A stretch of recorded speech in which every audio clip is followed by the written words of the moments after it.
nu nói là thật thà nu mong Oroville nọ chia nè chị là tôi đại là tê ở bu phun bu và tất kỳ vào mùa rau mùa mỏ nữa vậy nè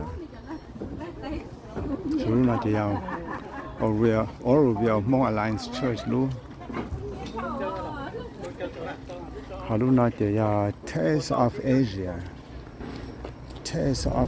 lúc nào là tôi Fresno tôi này tôi Fresno tôi đó nó sẽ nhà truy sâm mông thì theo nhà mua xe tôi ba mong biển nó cười đi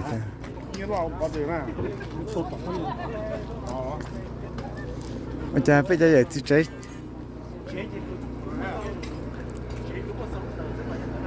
nhà Star Kitchen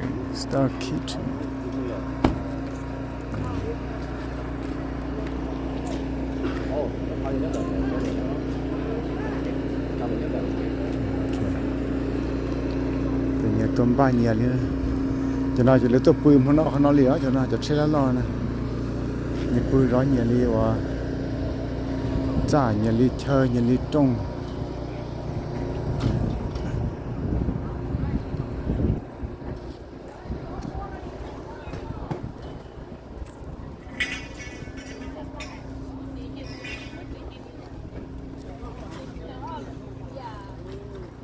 nó món gì cá cơ cho nó mà cá sứ cho nó nè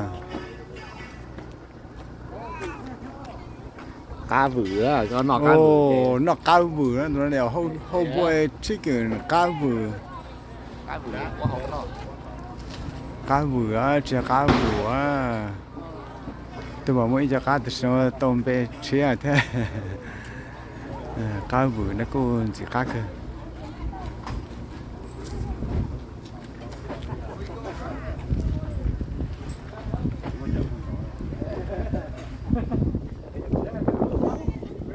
mới cho nghề chế là chúng tôi xì khốt lúa có nhìn nó tại khi là cái liệu tàu ná cho một tàu kế thế nào so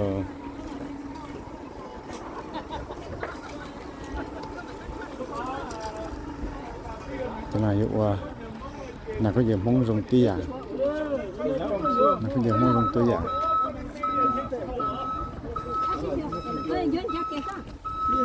those are you look good on that. Yeah, buy that one there. Yeah, that's looking good. Looking good.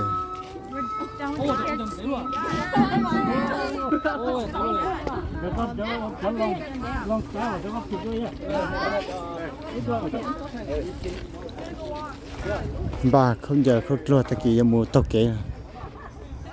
Lúc này The Antiques Kitchen, Lao Thai Street Food. Nó mình sẽ khác cái gọi thế này.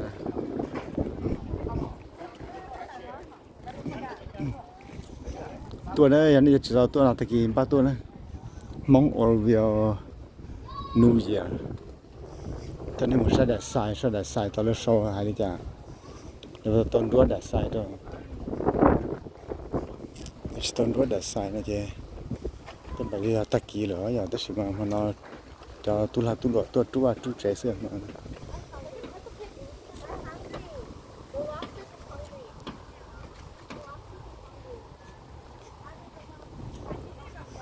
này là lúc trẻ và tất kỳ cho nó tôi chỉ là tôi nhỏ thôi lúc trẻ nó chỉ là mua được cái program mua là nhỏ thôi nó giờ số lúc trẻ nó chỉ mua stage chỉ là mà sáng là nhà nó mới cái staff họ cái căng rồi mà lấy sáng rồi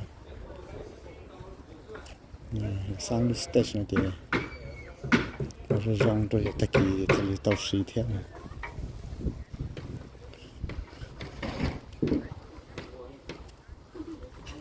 xì là xe ra hậu châu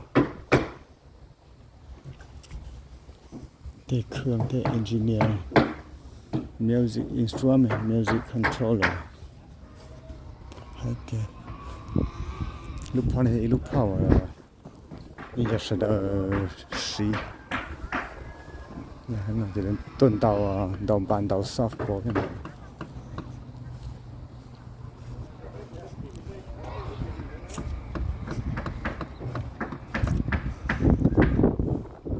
nó lúc xí chỉ lúc có mỏm mong nhặt sầu kia rồi lúc mỏm mong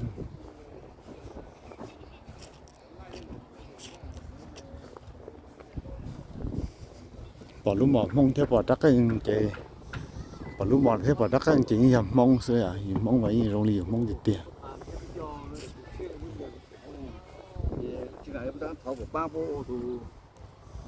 we're Hmoob year festival 25 26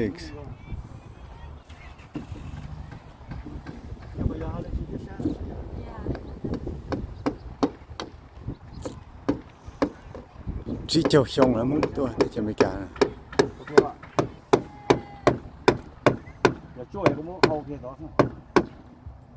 tôi tới chờ mấy cô là tôi chỉ chiều xong rồi đây này nó là một rau pho rồi này cô của y của kỹ của lại rồi đúng không này pho rồi cái họ của chị sáng họ của chị sáng ăn chị sẽ câu mỏ mà cái mini của nó cái nhỏ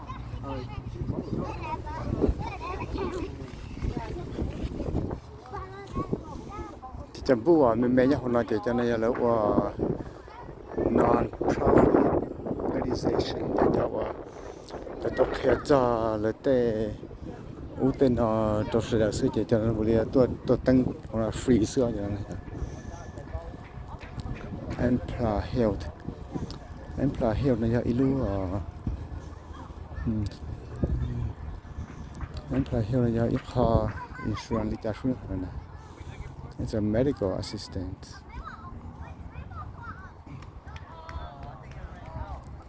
Cho nó chỉ tất kỳ là mà tôi là tôi chơi nó vấn đề cả tất kỳ tôi chơi chỉ đi tôi mất không tăng được chùa sự là chỉ thế này và chỉ là tao vấn đề chỉ thôi. But it is looking good.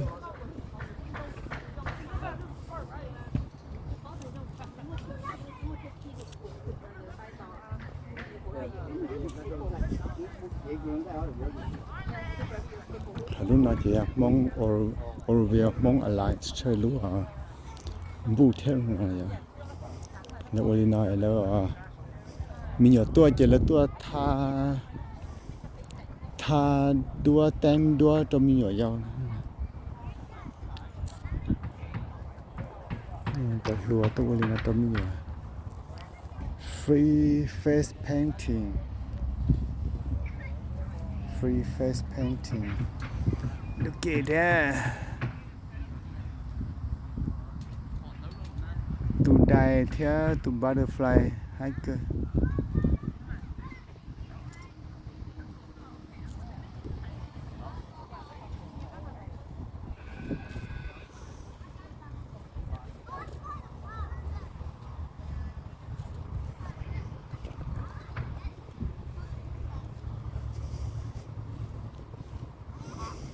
Lúc đó nó từ từ vào nó lúc thì lúc người ta chờ moment giờ là tốt kia giờ có một lễ lung bùi như nào thế. Hi guys. Hi.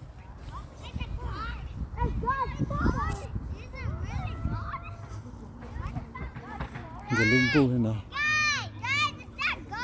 Yo, you guys go stay over there. Who's over here? Nhớ rồi. Go stay over there. How's your mom? Hey, John Sean. Nhớ hai tao lung mong rồi thế à? Tôi đi chỉ chỗ tôi.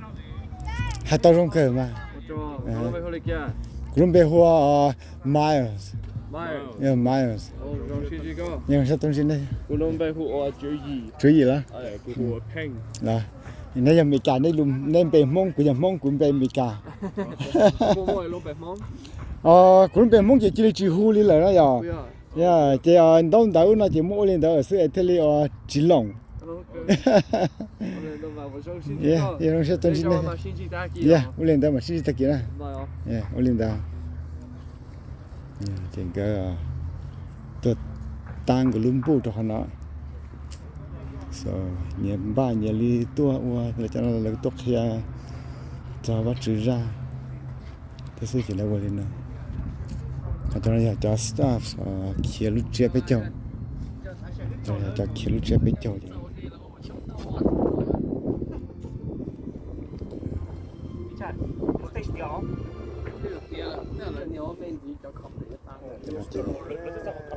châu họ lựa là chỉ theo tàu nọ thế xưa họ lựa là tàu nọ free nữa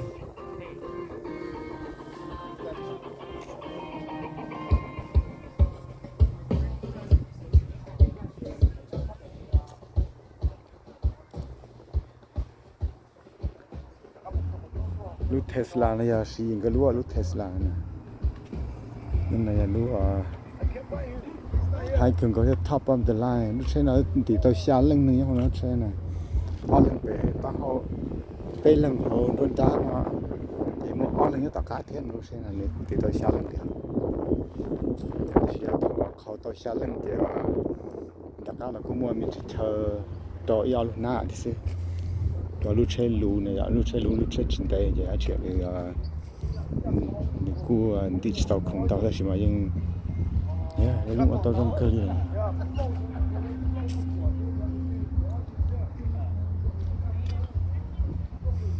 nhà là yếu là chạy chỉ nhà là tao xong phố cả lấy chạy yếu xong mà lấy yếu cho là chạy lấy giống kiểu này. So this is it for now. See you guys the next video or maybe tomorrow. Tại vì tele nên tele tôi chỉ chống rồi. Thì nên tele tôi chống. Tele muốn nọ một chút tôi thì tiệt thành cái này mà đi thay thành cái đó bây giờ sai được.